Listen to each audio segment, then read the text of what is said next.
అఖిల భారత కాంగ్రెస్ పార్టీకి ఏమైంది?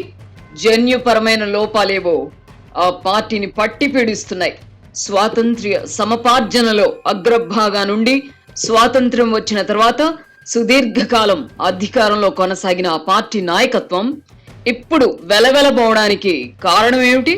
కాశ్మీర్ నుంచి కన్యాకుమారి వరకు కాంగ్రెస్ పార్టీ జవసత్వాలు కోల్పోవడానికి ఆ పార్టీ నాయకత్వం అనుసరిస్తున్న విధానాలే కారణమా?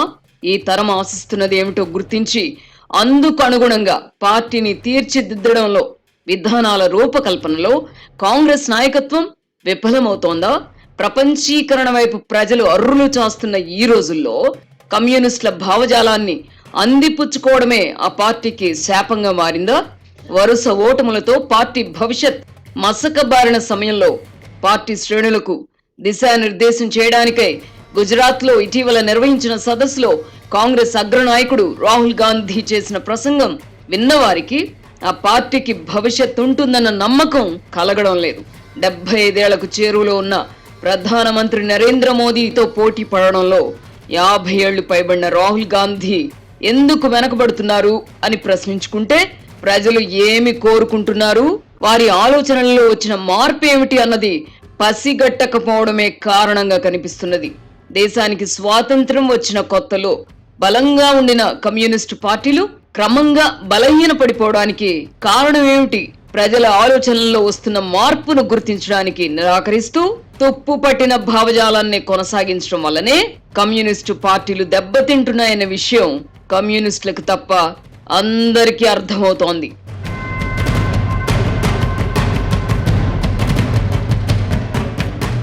సాయుధ పోరాటమే మార్గమని నమ్మిన మావోయిస్టులనే తీసుకుందాం. ఒకప్పుడు దోపిడీకి గురైన ప్రజలు మావోయిస్టులను ఆశ్రయించి ఆదరించేవారు. ఇప్పుడు సమాజంలో శ్రమ దోపిడీ అనే మాట పెద్దగా వినపడడం లేదు. ఫలితంగా మావోయిస్టుల అవసరం జనానికి లేకుండా పోయింది. ప్రపంచీకరణ కారణంగా కష్టపడే వారికి ఉపాధి అవకాశాలకు కొదువ ఉండడం లేదు. జీవన ప్రమాణాలు కూడా మెరుగుపడ్డాయి. ఫలితంగా మావోయిస్టులు బలహీనపడుతున్నారు. ఇప్పుడు కేంద్ర ప్రభుత్వం ప్రకటించిన యుద్ధంతో ఉక్కిరిబిక్కిరవుతూ శాంతి చర్చల మంత్రం జపిస్తున్నారు. పరిస్థితి ఇలాగే కొనసాగితే మావోయిస్టులు చరిత్ర పుటలకే పరిమితమవుతారు. కమ్యూనిస్టుల పరిస్థితి కూడా ఇంచుమించుగా ఇలాగే ఉంది. దళిత మైనారిటీ సంక్షేమం కోసం పోరాడడమే తమ లక్ష్యంగా భావించిన కమ్యూనిస్టులు కాలక్రమంలో మెజారిటీ ప్రజలకు దూరమయ్యారు. యువతరానికి పూర్తిగా దూరమయ్యారు. సమస్యలు ఎదురైనప్పుడు కమ్యూనిస్టులను ఆశ్రయించిన దళిత మైనారిటీలు ఎన్నికల సమయంలో మాత్రం ముఖం చాటేసేవారు. బూర్జువా పార్టీలకే ఓటు వేసేవారు. ఈ పరిణామాన్ని గుర్తించి తమ విధానాలను సంస్కరించుకోవడానికి నిరాకరించిన కమ్యూనిస్టులు ఇప్పుడు ఇలా మిగిలారు. విచిత్రంగా ఇప్పుడు కాంగ్రెస్ పార్టీ కూడా కమ్యూనిస్టులు వాడిన పడికట్టు పదాలనే వాడుతోంది. ప్రజలకు దూరమైన కమ్యూనిస్టులను అనుకరించాలని అనుకోవడమే ఆ పార్టీ భావదారిద్ర్యంగా కనిపిస్తోంది. దేశానికి స్వాతంత్ర్యం రాకముందు, వచ్చిన తర్వాత కాంగ్రెస్ నాయకత్వం అనుసరించిన విధానాలు ఏమిటి, ఇప్పుడు ఆ పార్టీ యువ నాయకత్వం అనుసరిస్తున్న విధానాలు ఏమిటి అని ప్రశ్నించుకుంటే పొంతనే ఉండడం లేదు. తొలితరం కాంగ్రెస్ నాయకత్వం అప్పటి పరిస్థితులకు అనుగుణంగా ప్రభుత్వ రంగాన్ని ప్రోత్సహించింది. ఆ తర్వాత దశలో ప్రపంచ వ్యాపితంగా వస్తున్న మార్పులతో ప్రైవేటీకరణను ప్రోత్సహించారు. ఆర్థికంగా అభివృద్ధి చెందినప్పుడే పేదల సంక్షేమం చేపట్టవచ్చని నమ్మారు. అయితే కాంగ్రెస్ పార్టీ మొదటి నుంచి ముస్లిం మైనారిటీలను సంతృప్తి పరచడానికే ప్రాధాన్యత ఇచ్చేదన్న అభిప్రాయం ఉండేది. ఈ కారణంగా మెజారిటీ ప్రజలు క్రమంగా ఆ పార్టీకి దూరం అవుతూ వచ్చారు. ఈ నేపథ్యంలో కాంగ్రెస్ అగ్రనేత రాహుల్ గాంధీ గుజరాత్ సదస్సులో మాట్లాడుతూ సమాజంలో బడుగు బలహీన వర్గాలను కలుపుకుంటే దళిత మైనారిటీల జనాభా 90% ఉండగా దేశ సంపదలో 90% మాత్రం 10% ఉన్న కార్పొరేట్ శక్తుల చేతిలో ఉందని విమర్శించారు. సుదీర్ఘకాలం అధికారంలో కొనసాగి మళ్లీ అధికారంలోకి రావాలనుకుంటున్న పార్టీ నాయకుడి నోట ఇటువంటి మాటలు రావడం ఆశ్చర్యం కలిగిస్తోంది. ఒకప్పుడు కమ్యూనిస్టులు ఇటువంటి వ్యాఖ్యలు చేసేవారు. ముత్తాత జవహర్లాల్ నెహ్రూ, నాయనమ్మ ఇందిరాగాంధీ అనుసరించిన విధానాలను కూడా రాహుల్ గాంధీ అధ్యయనం చేయకపోవడం ఆశ్చర్యంగా ఉంది.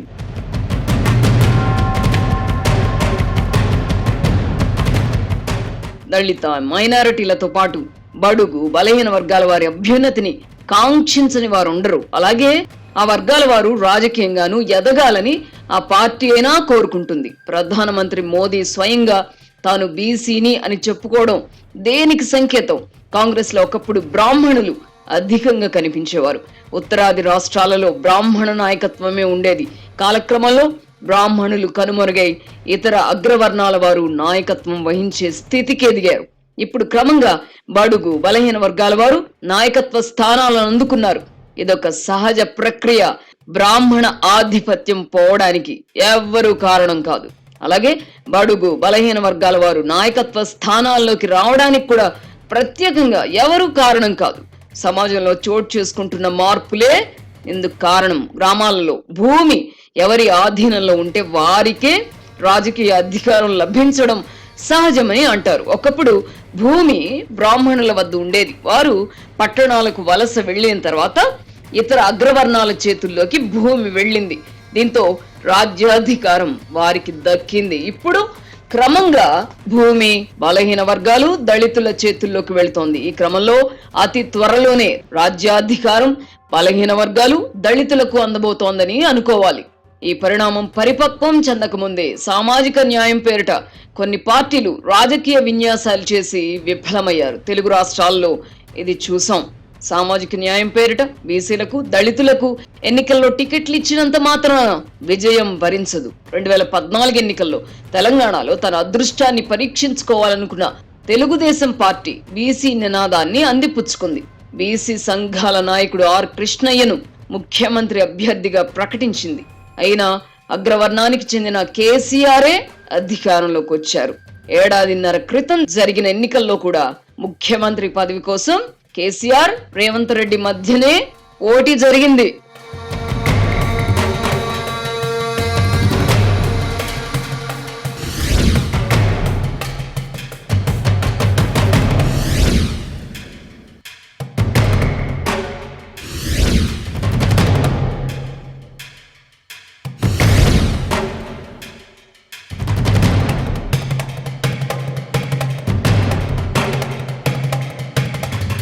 ఎన్నికల్లో నిజానికి ఫలానా ఫార్ములానే పనిచేస్తుందని చెప్పలేం. ఎన్నికల సమయానికి ఉన్న పరిస్థితులను బట్టి ప్రజలు ఓటేస్తారు.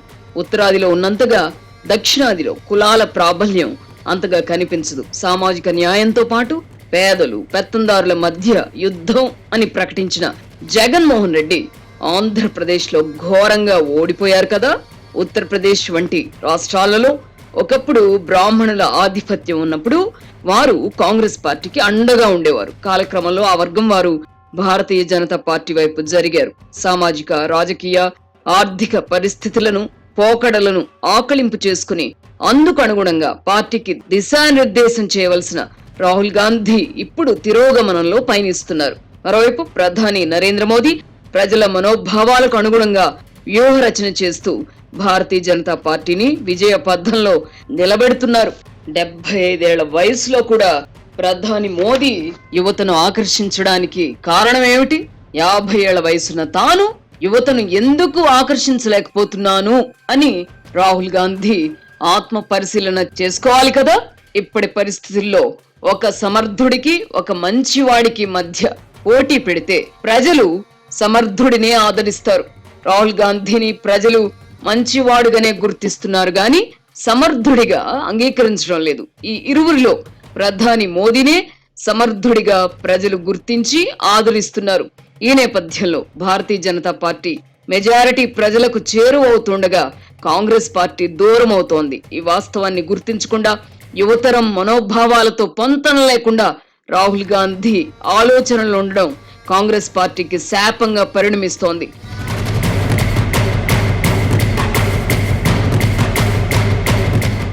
ప్రపంచీకరణ వల్ల ప్రజల ఆలోచనలు మారిపోయాయి.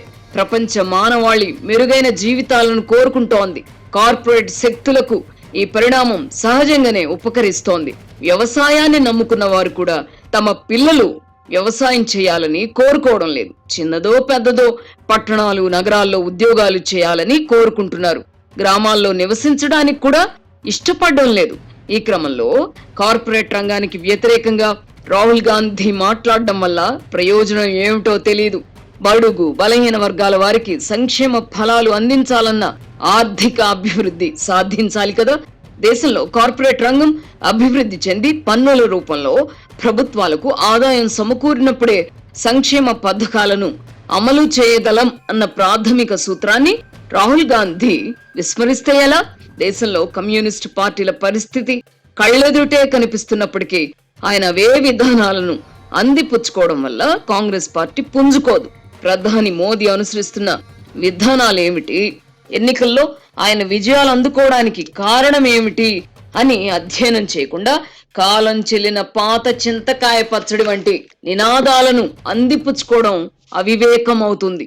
ఏ వర్గం ఆ వర్గం అన్న తేడా లేకుండా కాంగ్రెస్ పార్టీకి యువ నాయకత్వం ఉండి కూడా యువతరం ఎందుకు తమకు దూరం అవుతోందో గుర్తించే ప్రయత్నం చేయాలి కదా.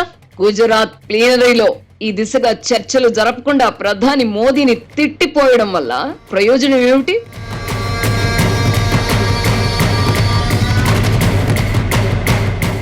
కాంగ్రెస్ పార్టీ చరిత్ర ఏమిటి? స్వాతంత్ర్య పోరాటంలో ఆ పార్టీ పాత్ర గురించి నేటి తరంలో ఎంత మందికి తెలుసు? ఇందిరాగాంధీ, రాజీవ్ గాంధీల బలిదానాల గురించి కూడా తెలియదే. పార్టీకి దూరమైన మెజారిటీ ప్రజలతో కనెక్ట్ అయ్యే ప్రయత్నం చేయకుండా కాంగ్రెస్ పార్టీ అందరిది అన్న భావనకు దూరంగా జరిగిపోవడమే ఆ పార్టీకి శాపమైంది. అందరి పార్టీగా ఉండాల్సిన పార్టీని కొందరి పార్టీగా రాహుల్ గాంధీ మార్చుతున్నారన్న అభిప్రాయం కూడా ఉంది. ప్రధాని మోదీ ఇందుకు పూర్తి భిన్నమైన మార్గాన్ని అనుసరిస్తున్నారు. ముస్లిం మైనారిటీల పట్ల భారతీయ జనతా పార్టీ వివక్ష చూపుతున్నదన్న అభిప్రాయం ఉన్నప్పటికీ మెజారిటీ ప్రజలకు చేరువవడంలో ఆ పార్టీ సక్సెస్ అయింది. ఇటీవల నిర్వహించిన కుంభమేళానే ఇందుకు నిదర్శనం. ఈ రాష్ట్రం ఆ రాష్ట్రం అన్న తేడా లేకుండా మైనారిటీలను మినహాయిస్తే అన్ని వర్గాల ప్రజలు కుంభమేళాలో పాల్గొన్నారు. ప్రజల్లో భక్తి భావాన్ని పెంపొందించడంలో ప్రధాని మోదీ సక్సెస్ అయ్యారు. ఈ కారణంగానే భారతీయ జనతా పార్టీ మతతత్వ విధానాలను అనుసరిస్తుందన్న విమర్శ ఉన్నప్పటికీ మెజారిటీ ప్రజలు ఆ పార్టీ వైపే చూస్తున్నారు. మెజారిటీ ప్రజలు అంటే అందులో బడుగు బలహీన వర్గాలు వారు కూడా ఉన్నారు. ప్రపంచ వ్యాపితంగా ప్రజలు, రాజకీయ నాయకుల ఆలోచన ధోరణులు మారుతున్నాయి. అమెరికా ఫస్ట్ అన్న నినాదంతో ఆ దేశ అధ్యక్షుడు డొనాల్డ్ ట్రంప్ మెజారిటీ అమెరికన్లను ఆకర్షించగలిగారు. వివిధ దేశాలలో చోటు చేసుకుంటున్న రాజకీయ పరిణామాలు, ప్రజల ఆలోచనల్లో వస్తున్న మార్పును గుర్తించి రాహుల్ గాంధీ తనను తాను సంస్కరించుకోని పక్షంలో పార్టీ సమీప భవిష్యత్తులో అధికారంలోకి రాలేదు. ప్రపంచ దేశాల అనుభవాలను అటుంచితే మన దేశంలో వస్తున్న మార్పులనైనా అధ్యయనం చేసే ప్రయత్నం ఆయన వెంటనే చేయాలి. దళిత మైనారిటీలకు అండగా నిలబడడం వేరు, ఆ వర్గాలకే పరిమితమైన పార్టీగా కుదించుకుపోవడం వేరు. ఈ తేడాను రాహుల్ గాంధీ గుర్తించాలి. ప్రజల ఆలోచనలకు దూరంగా వెళ్లిపోవడం వల్ల కమ్యూనిస్టుల వలె కాంగ్రెస్ కూడా బలహీన పడిపోయే ప్రమాదం ఉంది.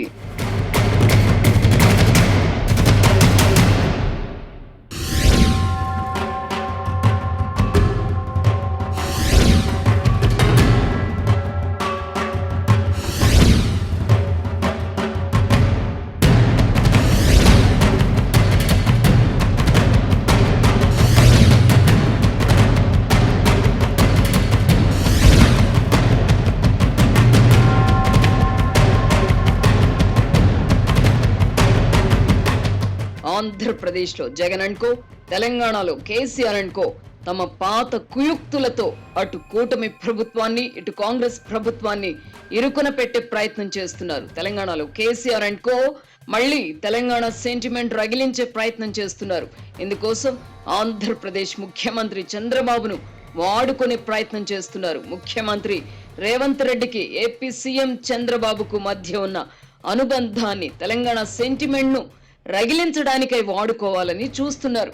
కంచగచ్చిబౌలి వివాదమైన మరొకటైన చంద్రబాబును బూచీగా చూపించే ప్రయత్నం మొదలెట్టారు. ఆ భూములు సెంట్రల్ యూనివర్సిటీకి దక్కినా, ప్రభుత్వానికి దక్కినా చంద్రబాబుకు గాని మరొకరికి గాని ఒరిగేదేమీ ఉండదు. అయినా తెలంగాణకు నష్టం జరగబోతోందంటూ పిచ్చి ప్రచారం మొదలు పెట్టారు. ఈ క్రమంలో ఆంధ్ర పత్రికలు అంటూ మీడియాకు ప్రాంతీయ తత్వాన్ని అంటగట్టే ప్రయత్నం మొదలెట్టారు.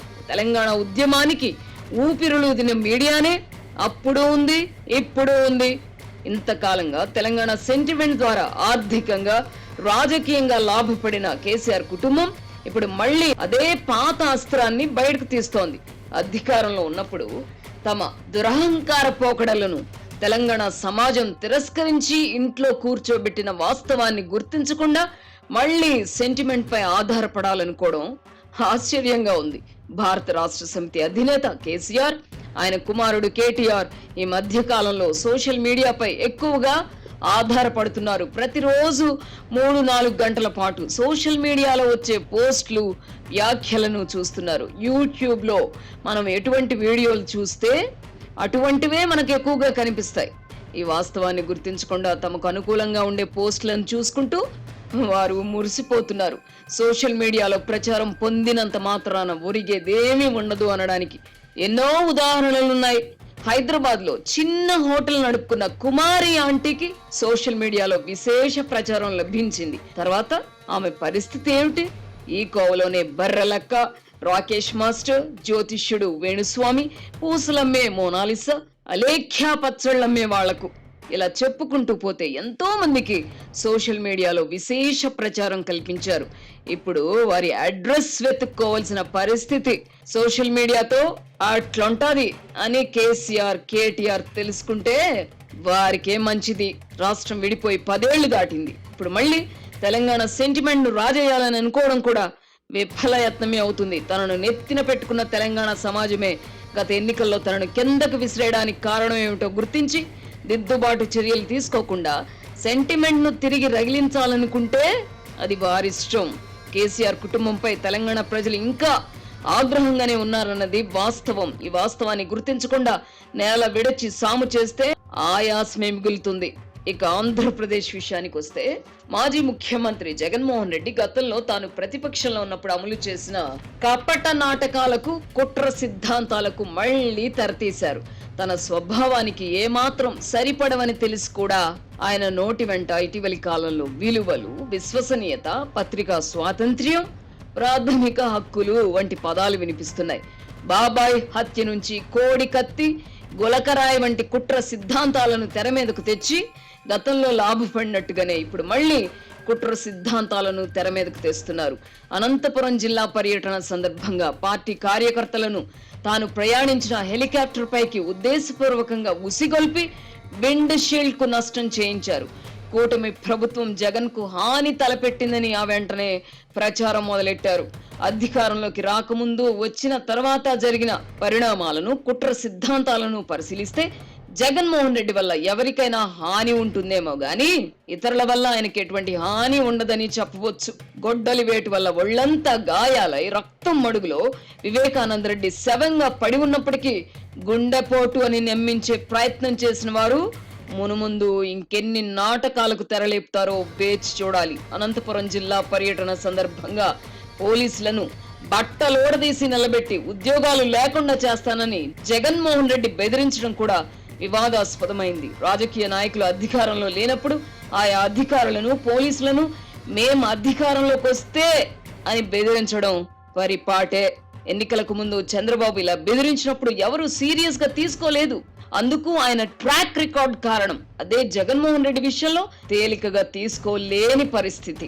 జగన్మోహన్ రెడ్డి అధికారంలో ఉన్నప్పుడు ప్రజలకు ఎదురైన అనుభవాలు ఇందుకు కారణం. ఈ కారణంగానే జగన్మోహన్ రెడ్డి 2.0 పాలన వస్తుందంటే భయపడే వారి సంఖ్య అధికంగా ఉంటోంది. జగన్మోహన్ రెడ్డి పాలనను ప్రజలు మర్చిపోలేరు కనుకే ఆయన మళ్ళీ అధికారంలోకి వస్తారు అన్న భావన వస్తేనే ఉలిక్కి పడుతున్నారు. కూటమి శ్రేణులు కూడా ఈ కారణంగానే సొంత ప్రభుత్వంపై అసహనం వ్యక్తం చేస్తున్నారు. అధికారంలో ఉన్నప్పుడు అరాచకంగా ప్రవర్తించిన వారిపై ఇంకెప్పుడు చర్యలు తీసుకుంటారు అని నిలదీస్తున్నారు. కూటమి శ్రేణులు తెలుగు తమ్ముళ్ల ఆవేదనలో అర్థం లేకపోలేదు. పోలీసుల అదుపులో ఉన్న తెలుగుదేశం కార్యకర్త చేబ్రోలు కిరణ్ పై మాజీ ఎంపీ గోరంట్ల మాధవ్ దాడికి ప్రయత్నించడం, శుక్రవారం నాడు సిఐడి విచారణకు హాజరైన మాజీ మంత్రి జోగి రమేష్ మాట్లాడిన విధానం గమనిస్తే తెలుగు తమ్ముళ్ల ఆక్రోశంలో అర్థం ఉందని అంగీకరించక తప్పదు.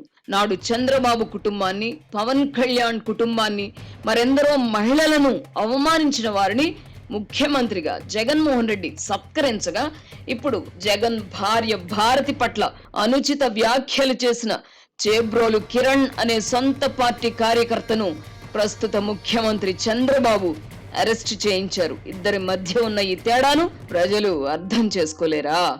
కిరణ్ ముఖానికి పోలీసులు ముసుగు ఎందుకు వేశారో తెలియదు. నిందితులను గుర్తించడానికి వీలుగా ముసుగు వేసి తెస్తారు. ఇక్కడ కిరణ్ తాను తప్పు చేశానని స్వయంగా అంగీకరించినందున ముసుగు అవసరం లేదు. పోలీసుల ఓవర్ యాక్షన్ ఇది. గోరంట్ల మాధవ్ తో పాటు అరెస్ట్ చేసిన వారికి కూడా అనవసరంగా ముసుగులు వేశారు. ఇలా చేయడం గుంటూరు పోలీసుల తప్పిదమే. చేబ్రోలు కిరణ్ ను పార్టీ నుండి సస్పెండ్ చేయడాన్ని ఆక్షేపించని తెలుగు తమ్ముళ్ళు పోలీసులు ఆయన ముఖానికి ముసుగు వేసి అవమానించడాన్ని మాత్రం జీర్ణించుకోలేకపోతున్నారు. దీంతో పార్టీ నాయకత్వంపై తిరగబడినంత పనిచేశారు. దీన్ని బట్టి ముఖ్యమంత్రి చంద్రబాబు నాయుడు సోషల్ మీడియాను వేదికగా చేసుకుంటున్న తెలుగు తమ్ముళ్ల నుంచి ఎంత ఒత్తిడి ఎదుర్కొంటున్నారో అర్థం చేసుకోవచ్చు. జగన్ పాలనలో చోటు చేసుకున్న దుశ్చర్యలే ప్రస్తుత వైషమ్యాలకు కారణం.